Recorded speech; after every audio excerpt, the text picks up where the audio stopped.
Hi everyone and welcome back to the Dyslexia Life Hacks Show. I'm your host Matthew Head. In this episode we are talking to Wes Barker. He's an accountant and currently holds the position of Director of Strategic Analysis, Economics and Population Health Management at NHS Merseyside. But he's not always been an accountant. He actually started his career as a biomedical scientist, so it's going to be interesting to see how dyslexia works in both fields and whether that drove his career change. I will post anything we talk about in the show notes, which will be available at dyslexialifehacks.com/podcast. Welcome to the show, Wes. Thank you. Thank you for having me. That's no problem. I thought we'd start with your sort of first career, so to speak. It's like myself, you've got two careers, which is always cool. How come the biomedical scientist route initially out of, I guess, university for that? Yeah, so I was like many other kind of teenagers that when I was wanting to choose my subject in university, I probably just looked at what I was good at, and I liked biology, what was I interested in. And I started to look at roles that had a job at the end of it, because I didn't want to do a profession or a degree in biology and come out and think, actually, what do I do with this? So I gravitated to health, and I started to look at different roles like physiotherapy and different roles that way. And I spotted biomedical science as a role working in a lab, and I thought, actually, this could be really interesting role. I like biology, and my dad was an academic. He was a professor of organic chemistry, so. He worked in the university. It was just a natural move. He said, well, my dad works in a lab. I'll end up working in a lab following the footsteps. And I kind of, I just thought I could do the degree. If it doesn't work out, I can do something else. So that's how I kind of picked that subject and went to it. I actually quite enjoyed it over the 3 years. Oh, okay. So the 3 years of degree, or the 3 years that you worked 3 years of a degree, and then I went straight into then a role as a biomedical scientist. It was hard to get into biomedical sciences because I realized when I qualified, when I graduated, you needed a trainee post. Now, in biomedical scientists, there's loads of jobs. There's not many trainee posts, so they had the conundrum. Oh. So they had this issue, well, how do we get people in? But there's only a few trainee posts a year. So I managed to get onto a training program with the Royal Liverpool Hospital in the field of immunology. And you have to do that for about a year. And effectively what you do is you build a logbook because it's a professional qualification in that it has to be registered. So having the degree is just the theory. You have to really demonstrate the practical skills. And you basically need to show, and you get an assessor comes out and he checks that you can do all the stuff in the laboratory, and he'll ask you a number of questions. And then that allowed you to get state registered within what's called the Health Professions Council at the time. It's probably a different name now. It's been a while since I left biomedical sciences. Oh, okay. In my head, it's like loads of people with lab coats and test tubes going everywhere. Or have I watched too many movies? Yeah, that's it. Yeah, it was. It's lab coats, test tubes, machines doing different analyzers, a lot of ELISA tests, electrophoresis. If you're doing so, all the stuff you might hear in the laboratory. That's exactly right. And interestingly enough, we used to go out to schools as well. Right. And we used to have some microscopes, etc. And we used to show people what we do in the lab just to get people, kids interested in science careers. So as an option, so they see this is the day in, day out role. The difference, I think, with a biomedical scientist person in a laboratory, you're dealing with kind of diagnostic samples. So you're there to report on diagnostic tests. Yeah. So it's really critical to the patient journey. But probably the unsung heroes, I would say, because they're hidden away in laboratories, so you don't see them. So it's quite easy to think of a hospital of just doctors and nurses, and you forget these kind of people in laboratories who are doing your tests. So when the doctor says we need to do a blood test, we'll take that away and send it off to the lab. It'll be someone like myself who'll be analysing that and reporting it back to the consultant or the GP, who would then review the output of that test and then decide on a course of action for that patient. So it's a really an integral part of healthcare. But it's a bit like you are a group of people that are stuck in this laboratory, and not many people see you. No sunlight. No sunlight, yeah. So I was thinking, quite a lot of dyslexic people are kind of gravitated towards STEM subject, and so you mentioned it. Sort of the other reason you kind of find a job that your father or someone in your family does it, and you can't think, I'll just do what they do. Do you think it would have helped? Did it help you with being dyslexic? And it helped, like I know from the engineering background, I'm actually doing a degree that's more STEM and maths based, suiting my strengths better. And I was just wondering whether that's the same with the bioscience. Yeah, that was the reason why I chose it. I hated English for Prejudices, so I would never do anything with English, history or geography, with anything that was heavy with words. But science was the mathematics. So you'll learn logic. So you're reading something that once you've learned it, that's it. All you have to do is put it down on paper, and that was kind of the only problem I had, is putting it down on paper. But the theory is really exciting to learn. So for me, kind of cell biology, genetics, epidemiology, immunology, all those things really got me excited when I was reading through them. It made sense because, I don't know, maybe it was wired that way. I just read this stuff and it just all went in really, really well. I still had the problem of putting pen to paper, but at least verbally I could discuss all the issues or all the concepts quite easily. So absolutely, I think a lot of people will gravitate to these type of roles. I think kind of engineering, and also there's a thing about problem solving.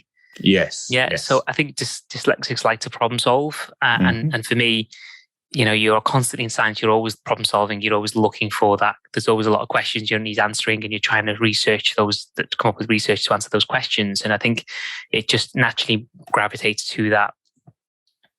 Yeah, I think that is great, isn't it? And it's the sort of being the big picture thinker where you're kind of coming up with things from left field to see if it will work.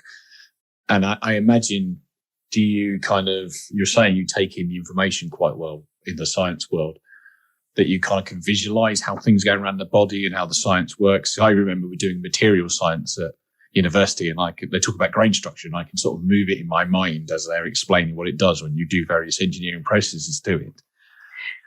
Yeah. I mean, it was always cycles and genetics and mitosis, meiosis, and all of those things that it just becomes more complex as you move to university level. So you learn it in A levels or GCSEs. You just think it's been more complicated. Then it goes further as you go to university, and then it becomes a bigger cycle, and more of the biochemistry starts to forming, because that's what you learn, a lot of biochemistry within the degree I was doing. In fact, half the course was with biochemistry.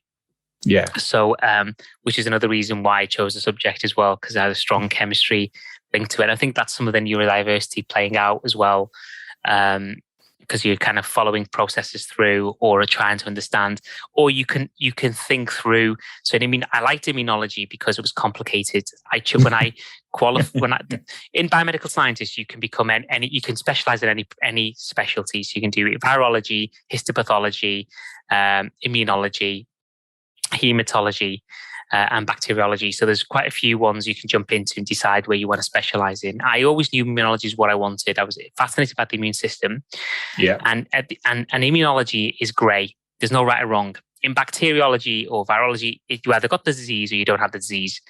And then you're trying to work it through. But in immunology, especially looking at autoimmune diseases, it can be yes, no, maybe kind of thing. And that can really be annoying for people to try to grasp when they're trying to understand the immune system, because it may not be a clear cut as a yes or a no. And therefore, and if you like a yes or no answer, that may not be an area that you would really enjoy. And I used to remember when I used to speak to colleagues of mine, friends of mine who were doctors or trained to be doctors, and they said to me, "Why are you doing immunology? Why would you do that?" They didn't like it. They really didn't like the subject. Well, for me, I find it fascinating to learn. And even now in COVID, immunology is a big part of how the immune system reacts to COVID-19, why it reacts to it, why children react really differently to adults. and all the science around that. You get when I was reading papers when it was coming out, and I thought this is at least useful. I'm reading up all the stuff. I hadn't forgotten anything. It's still there. So it was really fascinating to see and learn. So it's a great, for people who are neurodiverse, science is a great opportunity to do that. And the good thing about neuroscience is it's practical. Use your hands. Yes. You are doing tests, so you have to basically do it yourself. It's not kind of theory, just sitting around reading about it. You have to do the test. You have to report on the test. And one thing I was really good at in immunology, we had a test called anti-nuclear antibody tests, which we would test of patients who have autoimmune disease. And it was a microscopy test where the cells would come out green. And there was different shapes of green that you'd have to see within the cells. I could see them really easily. I could do about 90 patients tests, report on them within about half an hour. That was how quick it took my colleagues 4 hours to do. Wow, that's some difference. Yeah. So I could see the green easily. I could see the patterns really easily. Well, they struggled with seeing the negative. I knew what I was looking at straight away. Negative. Yeah, that one I know. It's a positive speckled, negative, positive homogeneous, right, next one, positive central, next. And while they were like, I don't know, what is that? Is that positive? It's negative? Because it was a different shade of green. Even the negative looks green. So you really have to... Oh, right. Okay. So you really have to be able to see the variations in that green spectrum. And maybe and they always say dyslexics see in a certain color range, and green tends to be one they go with. Because it was in green, I found it really easy to see. It was only years later that I looked back and thought, actually, it was probably because I'm dyslexic that I was able to do that. But that was one of my strengths in the lab. I could do that really quickly. And it was a common joke that Wes was able to just walk through and just do something really quick. I really struggle with people who could only spend 4 hours. I'm thinking, why are you spending 4 hours? It's not that hard. But I was not appreciating for them. It was complicated. Similar, when people kind of criticize maybe someone who's dyslexic, it takes longer to read. Yes. And say, why does it take you longer to read? And it's a similar thing. And why does it take you longer to visually see that? Can you see the green, or can you see the problem? Being practical, hands-on, and in that way is really good.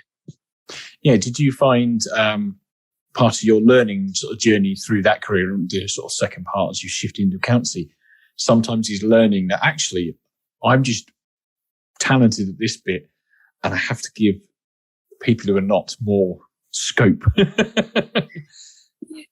Yeah. That's something I found, especially in science, but also in my degree in finance. I found that I could see problems in data and analytics better than some of my colleagues did. But they were better at me at other things as well. So they could write reports better than I could. So it's about kind of how you complement as a team and what your strengths and weaknesses are. Yes, most definitely. So, I think that's the power of a high-performing team, is one person can do something really well, the other person can do, and you actually complement by kind of sharing and saying, can you help me with this? And I'll help you with this. And then you're producing, or you're collaborating on a project together where one does one and you do the other. And I think that's how then you develop an output that's brilliant, because each you play to your strengths. Yes. Yeah, most definitely. And it's having as you say, a high-performance team where there is no gaps, because you've got people who fill the ones that other people don't have, which is quite useful. I'm going to sort of circle, before we get on to your career change, is really how you discovered you were dyslexic, at sort of what age, and was it a surprise? So it was the final year of my degree. My partner at the time, was my wife now, okay. she basically pointed out to me that I might be dyslexic. Okay. I was quite ashamed of my writing. I used to hide from. I used to position myself in the lecture room to move away from people who would want your notes. So you get, you're like in university, you sit down with someone, comes in late and says, "Can I borrow your notes?" And the dreaded shame comes in, thinking, "Not my notes. You can't read my writing." You didn't make friends with them people then. I didn't make friends with them people. I didn't take any notes. I didn't have time to. I couldn't write it in time, so I used to lie, because there was a shame about handing over your notes when they couldn't read it. And I had really bad handwriting. I went to the student support services at the university, and they kind of said, we'll go ahead and get you an assessed. And I got a psychological assessor who basically did a test, and it took about 2 hours. And then a couple of months later, he kind of met with me, and he said, you should give yourself a pat on the back, because your dyslexia is quite severe. To get to this level, the academic level you're dealing with, and having to deal with that with no support is a good story. So you said you don't look at yourself as in any chance of failure, or because a lot of dyslexics who have got your condition would not have got this far. You must be really determined to excel. They would have just given up. So you know, and I probably was more on the moderate range of dyslexia. Okay. And I used to lose a lot of marks, I would say, in the past. If I look back, a lot of marks. So I knew I could get probably 70 to 80, 90% in terms of a test. I would probably lose, I'd be on more about 55, 53. I would lose a lot of it where they couldn't read my writing, or the spelling was that poor and they'd mark me down. So it was constant. I mean, I remember one time going into a test, I knew every single answer. If you asked me everything, I'd get 100%. I scraped to pass. Yeah, that's frustrating, isn't it? That is really... So you're basically kind of, and then people just think, you didn't put enough effort in, and thinking, no, I know everything. Ask me it verbally. I'll answer every single one for you. Yeah. And in school, they just didn't pick up on it. They used to just say, "Whereas if I ask you a question verbally, you'll give me the right answer. If I asked you to put pen to paper, suddenly you'd lose all the marks. It just disappears." Now, for me, that would have been a kind of a trigger. Red flag, isn't it? Yeah. Warning sign. Yeah. Something's not right here. Yeah. But for that teacher, they didn't pick up on it. So I kind of, it's a shame, because I would have picked up, I got the support, and I probably would have helped in going into university as well from first year all the way to third year. But it is what it is. You can only do what you can do. Exactly. Yeah. You can only deal with what you know with, can't you? Yeah. So finding out in third year, would that be the last year of your degree? That's right. Yeah. So did you have any chance to get any of the DSA help or anything? Or were you so far in that by the time it was sorted, you were at graduation? Yeah, it was worthless, to be honest, at that point, to get any help. It did help. It did help me kind of realize that what I was dealing with. And once you realize that you have a disability. Now, at the time, I called it a disability because I didn't know anything about it, but at least I knew what I had to do to move forwards. And I started to look at kind of interventions for myself and becoming open with it. And when I went to roles in science, I was open about my dyslexia. I just said, I've got dyslexia. They were fine about it. There was not really an issue. I didn't have any issue, to be honest, in science at all. So when I went into as a biomedical scientist, I was working, because it's practical. We do write stuff down, but there was always someone in the team to help out. There was always someone reviewing your work, because there's always a do and review it in science. You have to have that kind of governance arrangement. So it did ensure that someone checks your work, checks your numbers, and that it worked. It worked well. It was only when I moved into finance that I realised it was a different ball game. See, this is where I kind of was building to, because you sound quite passionate about science. So, how long did you work as a scientist? I was about 5 years. I was there. So you did 5 years of science, and then did a bit of a left turn into accountancy. Like, how did that even come about? Yeah, so I did a master's in human immunity at Liverpool University. Right. So I did that part-time, and I wanted to become a consultant immunologist, and I needed to get another trainee post to become a consultant. So I was state registered, and I was kind of, but to become consultant level, you have to do more exams, you have to do a PhD, and you have to then, and you have to get a trainee program with a consultant sponsor. So, and they are as difficult as they are to get onto becoming a biomedical scientist. So it's the same problem. And I tried for a couple of years, tried to get into a program to come up in the organization I was working in. And we just could not get a program set up. And my manager did help as well. He was trying to get me onto a program to ensure that I get into consultant immunology, because there wasn't many consultant immunologists out there nationally. So there was a kind of shortage nationally and probably internationally, to be honest. But it was trying to find kind of the right program. And then I thought to myself, I really don't want to be, I want to be kind of move up to become a consultant. So I'm doing more of the kind of high-end work where I'm diagnosing patients. I'm supporting more of the care pathway. I was getting bored with the day-to-day routine that I was doing in the lab. And I just thought to myself, I can't see myself here in the next 20, 30 years working in this role. I was finding it really boring. It wasn't stimulating anymore. And I just looked at other opportunities. And I wanted to stay in the NHS. And I started looking at finance, opportunities in finance. I thought, well, I'll look at finance. I don't know how finance dropped into my head. Yeah. But it did. I started looking at opportunities in finance, and then I saw that the NHS had the graduate scheme, and you could join HR. You could become a HR professional. You can become a general management professional. You could become a finance professional. I was between general management and finance, but I thought to myself, if I take finance, at least I get a qualification out of it. And if I don't like, if I go and I can always go into general management later on if I wanted to, rather than go into general management and then realize actually I should have gone into finance. So it was a bit of logic of why I chose the finance route. It's very tactical. Yeah. Very tactical. And I applied to it, and it was a prestigious grad scheme. It was, I think, the fourth or fifth grad scheme according to the Times paper. Oh, nice. So it wasn't easy to get on. I think at the time, over 8,000 people had applied at the same time as me, and there was only about 150 jobs. So there wasn't a lot of jobs for about 8,000 people. So it was a lot of competition. But yeah, I was successful in getting through this scheme, and I got a 2.5 year placement. So you get 2.5 years, you train up with Fema, and then you apply for a job within the NHS. That was the scheme.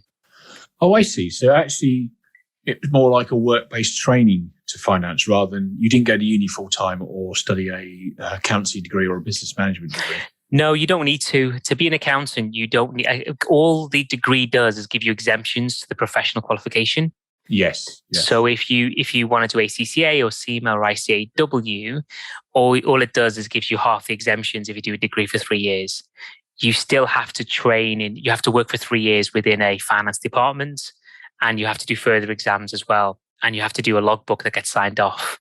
So similar to the logbook I did kind of previously when I was a scientist, it's a very similar role. So you could become a qualified accountant without not ever going into university.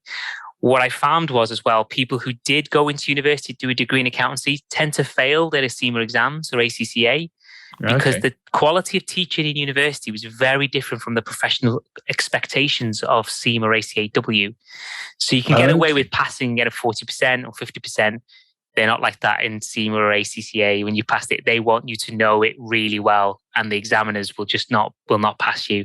So it was interesting when we had colleagues who had done a degree in accountancy, they kept failing. And some of them actually dropped out because they couldn't pass the exams. While us, who were new to finance, who didn't have a clue about anything, we were starting from scratch. Yeah. We were passing it because it was all fresh. And also, if you've done 3 years of a degree, you're relying on the last 3 years of information that you've forgotten to help you in an exam, which you now have to learn. While I was doing it fresh, I was doing every exam over the 3 years. So everything was fresh. Everything was naturally moving into the next exam. So you actually ended up being a chartered accountant in 3 years. And in theory, if you did the university route, you'd have done 3 years of degree, and then in 6 years, you'd be a 6 years. Yeah. Oh, yeah. So just to clarify for people who are not in the finance world, what is Fema and what is the ACCA? Yeah. So Fema is a Chartered Institute for Management Accounting. In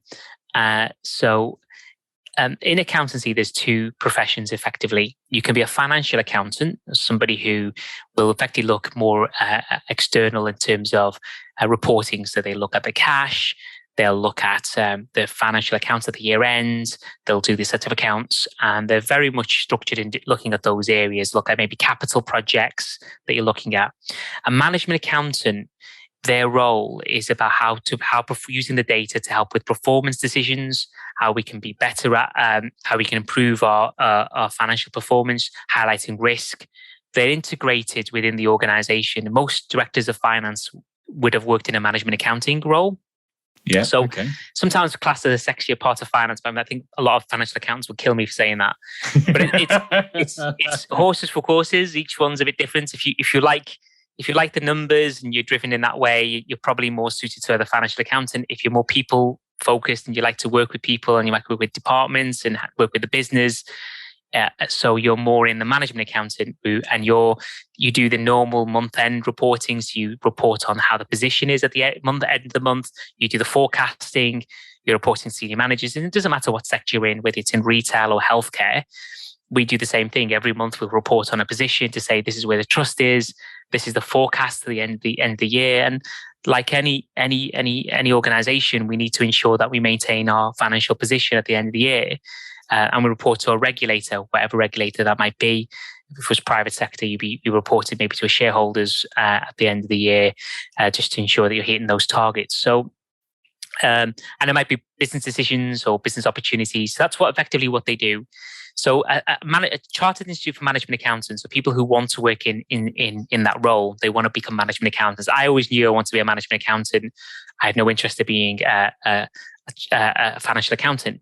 Now, ACCA, or Chartered Institute of Certified Accountants tend to be all-rounders. They tend to do a bit of everything. So they do a bit of tax, a bit of audit, and they can become financial accountants and management accountants.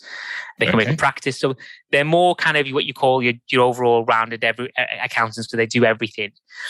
But the professional bodies have all changed. That was kind of historical. Now you find senior accountants now working in financial accounts. Some of them do further exams and can work in practice, where previously ACCA people used to work in practice. So it was historical the way they were set up, but it's all merged now. It's very difficult to tell you what the difference is between the two. Or three. It could be, some of it's prestige. Some people think one's better than the other. But I think whatever you do, they're all very, very, very good qualifications, whichever one you do. Obviously, SEMA is the best, but I'm biased. Of course. You're with SEMA. My friend's also with SEMA, who was on episode 1 and 2 of this podcast. So yeah, I kind of knew what they were. I was right. So you did the vocational route through. It actually sounds quite advantageous to you, because you were 3 years ahead of somebody who did a sort of graduate route. I mean, you already had a degree, so it's quite nice you had that box ticked, because it's quite a nice life achievement, isn't it, having a degree? Did you use any of the kind of dyslexia helping tools with your SEMA stuff as you were training to be an accountant on the grad scheme in the NHS? No, I didn't know how to access it at the time when I came into finance, and I was really trying to learn the theory of finance and on all the systems that they use, and the logic as well of how they use it. And also you have to learn the sector rules as well, because SEMA may teach you stuff about manufacturing or retail, but then you have to think, well, how does that work in healthcare? Because healthcare has different rules, and so I was more focused on that area, trying to understand. I didn't think of actually about myself, how do I best make myself useful with the technology that's there. I suppose that's something that I should have supported myself in. The only thing I did ask for was extra time, but to be honest, I always find extra time useless, because I'm not going to suddenly wake up and find I can spell. So I always say it's a bit like saying to someone in a wheelchair, I'll give you a head start off in a race. They're not going to run. So giving me extra time was just not going to work for me. It just didn't. All it did was give me more time to stress about my spelling and handwriting. So that's where I kind of struggled. That's the only thing I asked for. I did get the extra time, but I realized I kind of finished with everyone near enough. And going back and reading my work was hard. I think that's, but I did pass the exams. There wasn't an issue. Learning the theory wasn't hard at all. I was actually quite confident learning it. I found it really enjoyable as well to learn it. And then because it's more maths driven, it's easier to do because you're doing a lot of mathematics and there is some writing in, but it wasn't. I didn't find that as an issue as it did in science, which was more complex because of the language you have to use as well. Yes, of course. Yes, because you've got all the old long Latin-based words for everything. Yeah. just what you needed. So how do you find being a dyslexic accountant? It's kind of one of the things I thought would be really interesting talking to you with is that I do one end of the STEM subject with being an engineer, and then obviously you've done STEM with the science, and now you're doing very much the math stuff. And it feels like it'd be an interesting place for a dyslexic person to be if they're not really into the science side of it. And I wondered how you kind of find it helps you or even hinders you at points. But yeah, I mean, I think for my first, I didn't have a great placement. I realized, other than when I was in science, it was very open to be dyslexic. There wasn't an issue. I was naive enough to think that NHS was one big organization. Actually, in finance, it'll just be the same. And it wasn't. It wasn't. It was a very. It wasn't a great placement. Even when I said to the program manager that I was dyslexic, her response and the placement manager response was very negative. And it kind of felt like it was a they made it into what it was, a disability in their eyes, a disability, because they didn't understand it. So after that placement, I then went into my first role. So I applied to another role because my 2.5 years was up, and I applied to a role within another NHS organisation, and it was with the Liverpool Women's Hospital. And when I left my placement, I was thinking I'm going to leave the NHS because that said to me, actually, I don't want to work in the NHS anymore. I don't want to work in an organisation that treats the dyslexic staff in that way. Yes. Too right. And I got a role, and offered a role to go work in another. So I was working in the organisation in the women's, and actually it was a great organisation. Really loved the Women's Hospital. They were very engaging. They were very supportive. They were brilliant. It was just chalk and cheese between this placement I had and suddenly being in this organisation. And a private sector company did approach me and offered me a job.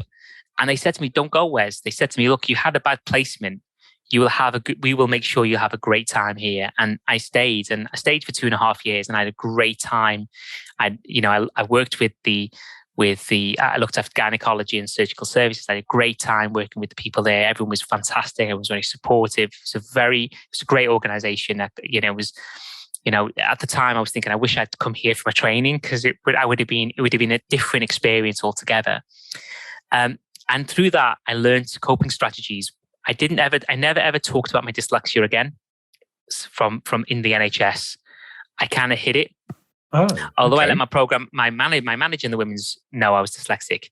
After I left the women's, I never talked about it because I was worried that I'd go back to an organisation that was very similar to my placement. Oh, so my coping strategies were designed to never tell people I was dyslexic. It was only until I reached Ernst & Young that changed everything.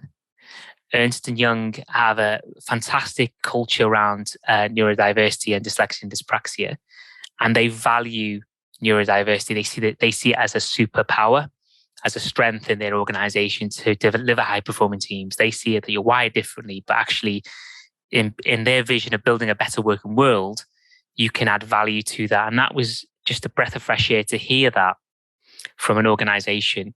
And they believed it. So when I joined them and I said I was dyslexic, they gave me coaching, they gave me support straight away. I didn't have to ask for it. It was just all thrown at me. Oh, wow. Nice. and I said to him, "Oh, what?" And I said to one of the directors, "Oh, what happens if I struggle with writing a piece of work?" And he said, "Wes, as long as you do the numbers, I'll get someone else to pick up the words. Don't worry about it. As long as the content's right." It was just so different from working. And you think in public sector that would be where the this kind of culture will be, that you'd expect that in the public sector, not in the private sector.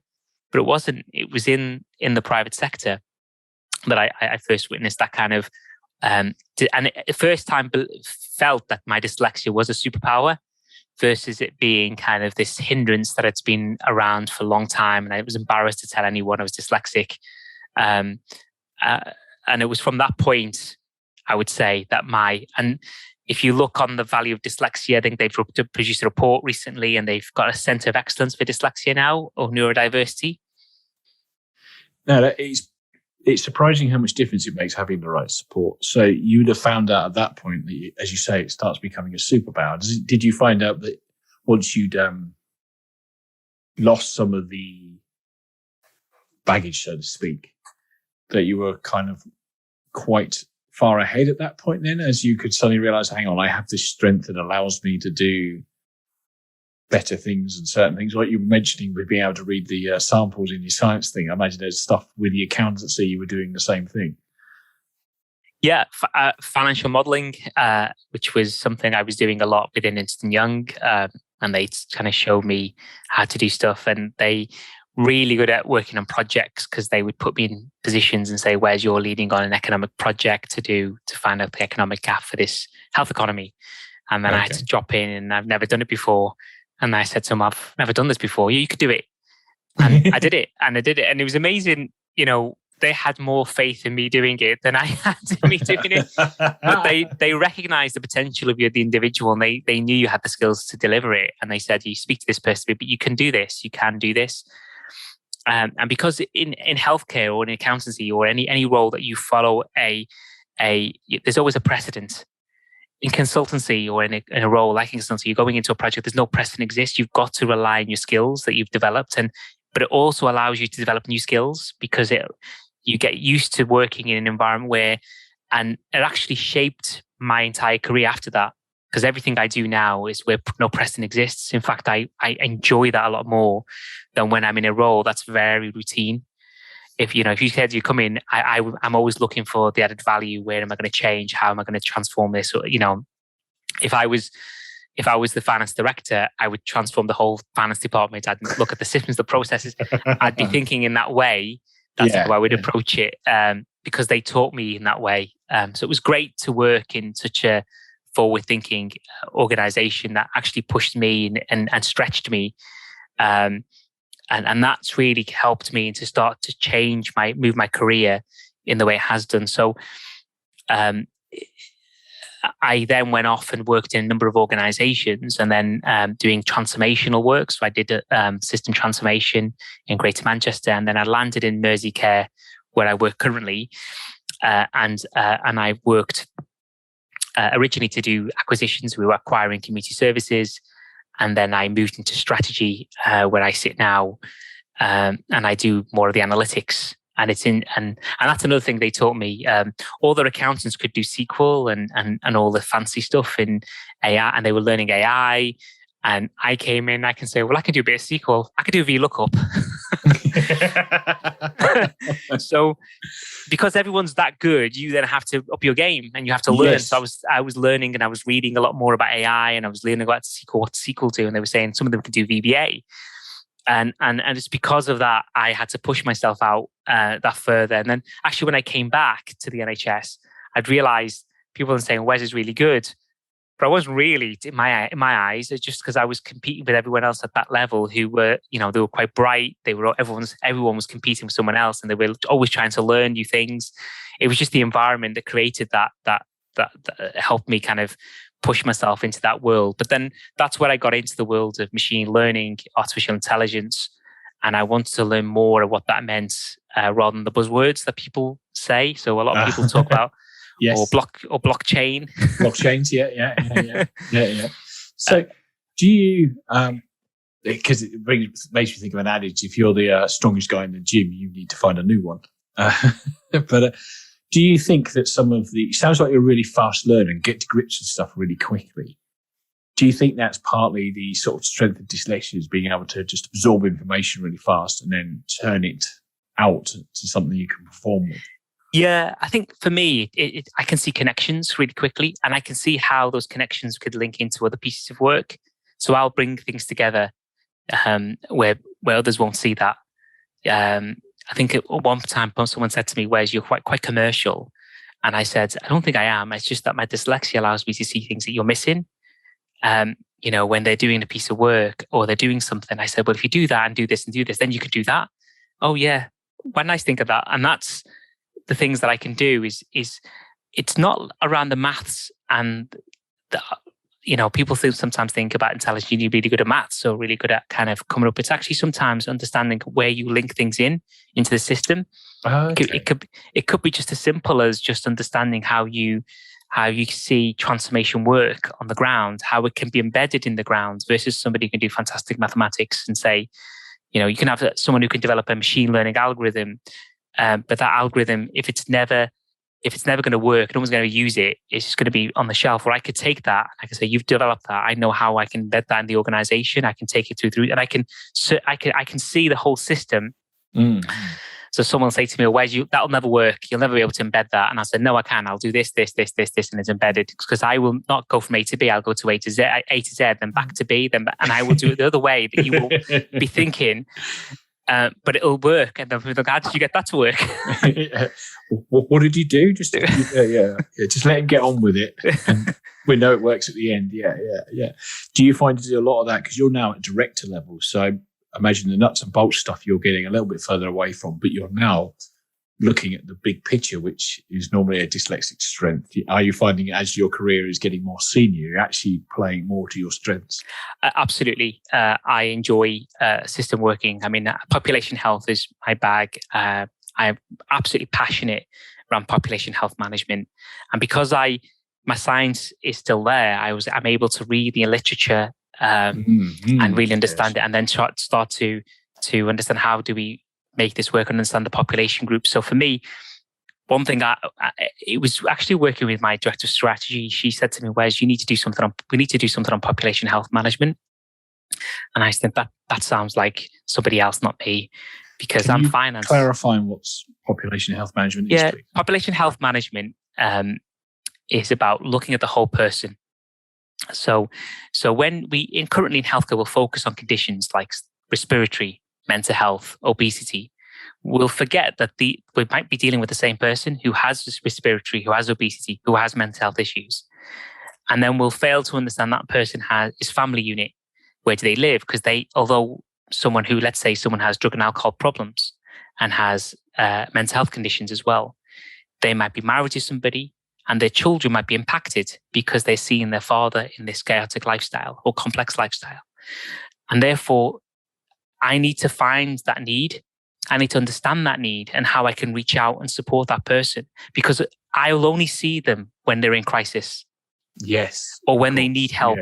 Yeah. So how do I find people who really need help in society, in the population, and be proactive rather than reactive? So once you turn up to A&E, it's a bit too late because you're there in A&E at the moment. But what can I do to put you in community care, keep you in community care? What can I do to ensure that you can be supported in the community? So population health management looks at the whole population. You're segmenting the population to understand their needs better. And then you're putting interventions in place that support them. And it could be helping people more in crisis situation, and ensuring that their needs are met. And it also could mean that looking further ahead, upstream, where we could have young people and try and help them now to avoid them moving into areas of drugs, violence. It sometimes gets confused with public health initiatives.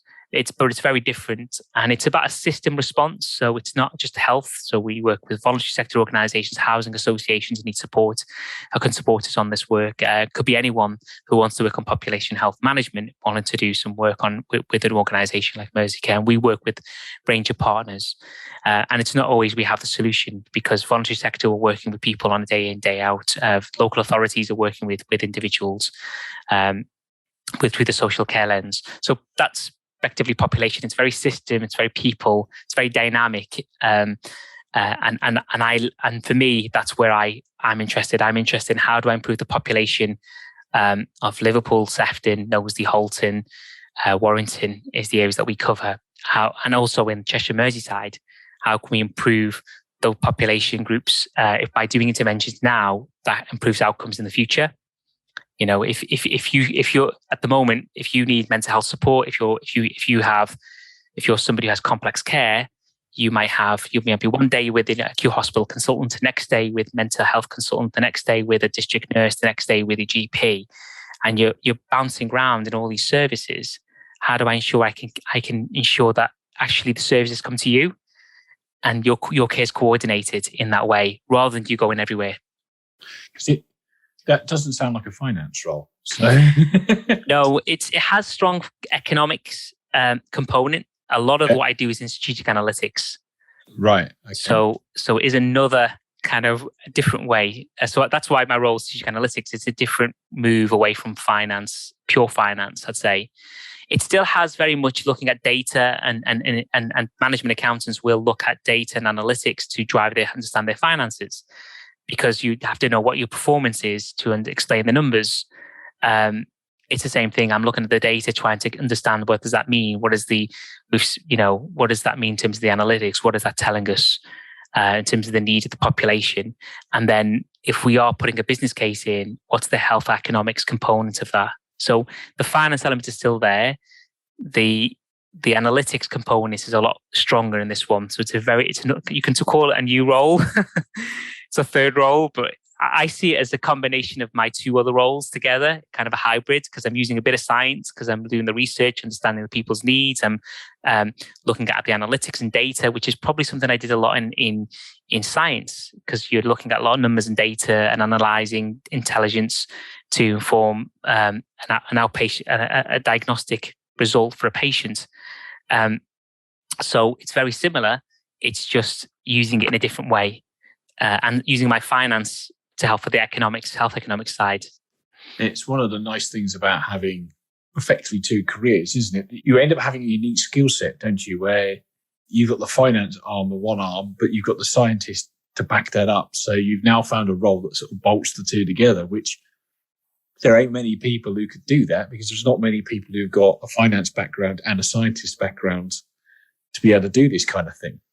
Yeah, absolutely. And I think one of the benefits of being a director have been that I've I set up the Dyslexic and Dyspraxic network at Merseyside. Merseyside have got the Just and Learning culture, which is centered around psychological safety.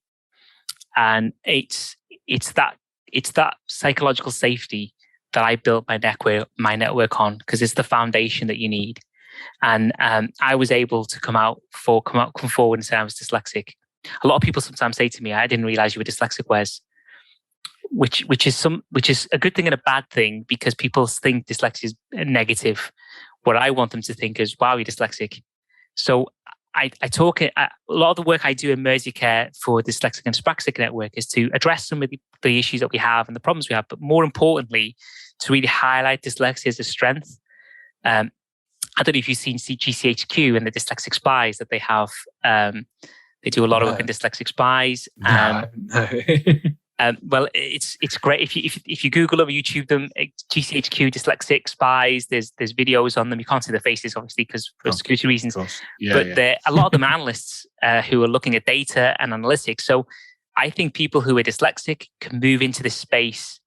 Really, it's a great opportunity to move into our finance or analytical background, whether it's science or business intelligence or data science. It's an area for people to move into.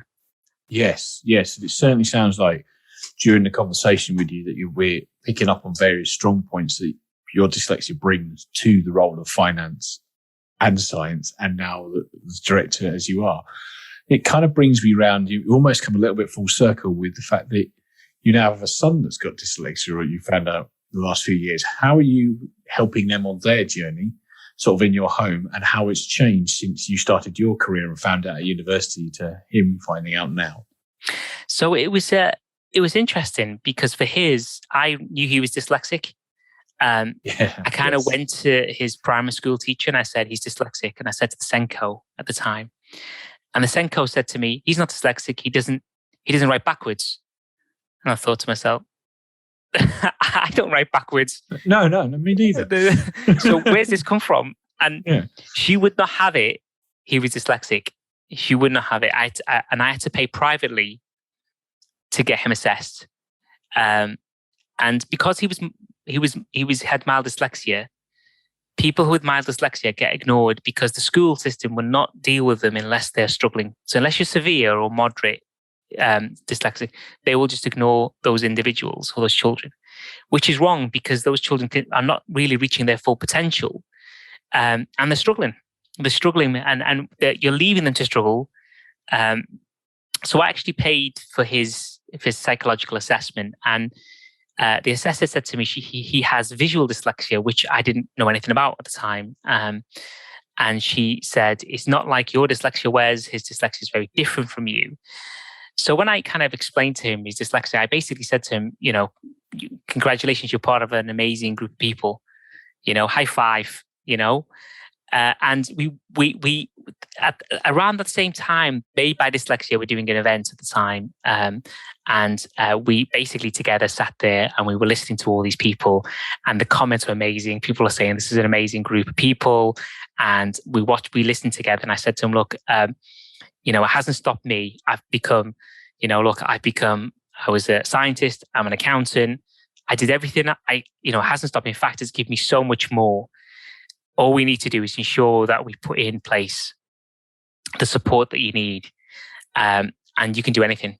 I say to my staff members as well that when I come tell me they're dyslexic, I say to them, I said to, for example, a healthcare assistant who said to me, I'm dyslexic, I want to do nursing. I said, you can do anything. You can be the Prime Minister tomorrow. There's nothing stopping you.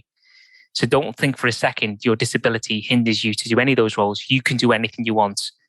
And we need to ensure that we put in place the support mechanisms to allow you to support you in your role better. And that's the key here. And I think the permanent secretary is dyslexic. Ruth May is dyslexic. A lot of dyslexics are out there, and a lot of famous people are dyslexic.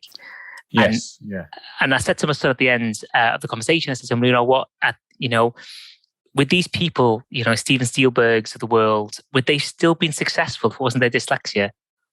If you took that away from them, would they have still been as great and creative as they are now, or would they have just been someone else? And that magic goes. So for me, dyslexia, I view it as a double-edged sword. It takes something away from you, but it gives you as well. And it's how you start to visualize that what it gives you. So I always say to people, what's your superpower? And I'm going to ask you, Matthew, for your next call with your next person you speak to who's dyslexic, ask them what their superpower is. Because I think every one of us has a superpower. And it's getting people to think of that as a superpower. What is it? What is your superpower that dyslexia gives you? For me, it's analytics. It allows me to see data in a very different way. It allows me to problem solve. It allows me to see connections where people can't see. So that's my superpower. That's what it gives me. My X-power, X-Men, and men and women. Yes. So that's how I view it. And for my son, it was really interesting.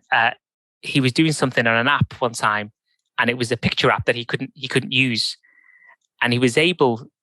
He had to pay to use it. And he was able to circumvent all the controls because so if you do this, you don't have to pay for it now. And I said, wow, how did you do that? I said, well, if you screen record it, then you can put it back in the app. Then and he literally broke the whole program. And I thought, that's your superpower. You just figured out how to problem solve something. You just hacked the app. Brilliant. I thought that was amazing. I just saw, and no one taught him. He just said, because I said to him, how did you do that video? Because the app only allows you to do 10 seconds of it, because then it locks, I did this, and this. And it was just amazing. So I said, that's your superpower. You can see things, problems and you just did it. You didn't even think, you just did it. And I said, that's the problem. You didn't see it as a superpower. You just thought everyone else can do it. And I can't do what you just did. Yes, yeah, you don't realize sometimes until somebody, and you're like, well, why didn't this person just do this? And they're like, because they do not have the ridiculous ability that you have to do that particular task. Oh, okay. I just thought that was normal. Right. This kind of brings me around nicely. I have a few sort of quick questions I ask at the end of the podcast. You don't have to give me quick answers, but let's give these a go. So my first one is, what prejudice have you had about dyslexia that has been proven wrong? So prejudice that for me would be that it's a disability. It's not a disability. I don't view it as a disability. To me, it's a gift. I don't want. If you came to me tomorrow, Matthew, and said, "I've got a cure for your dyslexia," I wouldn't take it. I wouldn't be able to do my job if you did. I'd have to learn a new role that I can't. But that is it. That is for me it's and I appreciate that for really severe dyslexics, it can be a real disability for them. So I'm not taking that away from them. No, but I'm talking about kind of the more majority of people with dyslexia versus the kind of severe end. Because I can appreciate if you have really severe dyslexia, it can be really difficult to manage on day to day. It can, and it's great, the positive light, but it's also remembering that some people, that it's a spectrum thing, and if you're on the far end, maybe hearing it's a superpower is almost slightly demoralizing, but that's not really what we all mean. We're like, actually, we're just wired differently and bring something else to the table that is great for organizations and everywhere else.